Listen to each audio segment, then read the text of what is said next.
7 февруари 2025 година. Слово на Георги Войн към скъпата съпруга Любодара. Послание от космическата половинка до нашата сестра Любодара, действаща в България. 10 часа и 41 минути. Моя драгоценна съпруга, светлината на моите космически очи, моя вечна любов, приветствам те, родна моя душа. Благодаря за всичко, което правиш на земята. Ти напълно посвети своя живот на служене на висшите сили. Това е толкова радостно. Аз съм толкова щастлив, че ти си в числото на най-добрите. Ти изправно изпълняваш своите боеви действия. Водиш след себе си останалите български сподвижници. На теб не ти е лесно, но ти с силата на духа и съдействие на своите високи качества побеждаваш всички свои състояния. Подобряваш се ежедневно. Настройваш се на работа. Просто герой. Ти се оказа такъв герой. Аз ти благодаря за всичко. Отново ти изпращам букет от златни рози. Букета златни рози. Листенцата те посипват. Те листенцата звънтят и благоухаят.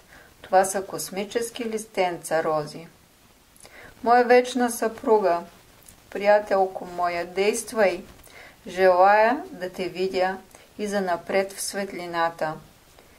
В здраве, в голямо действие, което идва от нашата Шамбала. Това е голямо дело действие.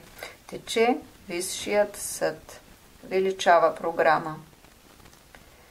Винаги се радвам да ти предам вест от Висшия свят. Към теб идва особено приветствие от брат Благослав Паско. Той за всичко ти благодари. За съжаление, той не може да повлияе на своята земна съпруга Благослава, която е излязла от реалността. За велико съжаление, днес не всеки успява да премине проверките. Много хора излязоха от реалността. Искат да живеят по-своему. Планират така, както сметнат за добре. И висшите сили не са за тях. Те вярват в някакви заоблачни сили. Не разбират, че има иерархия, има водене, има учител-ученик. На това учител-ученик всичко е построено.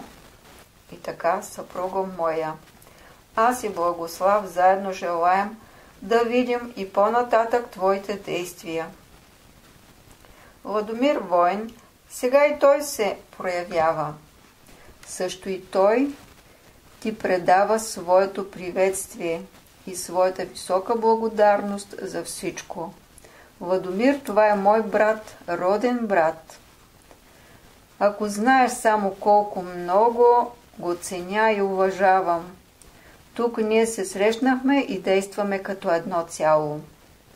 И така, Любодара Теодора, съпруга моя вечна, нисък поклон пред теб. Поклоням ти се за всичко в твоите святи крачета. Моя жена, на теб се надява самия Спасител, самият наш Отец, единен пастир. Вярва в теб и в твоите сили. Действай! Днес е необходимо да се попълва паството на Спасителя. Българите трябва да застават в строя.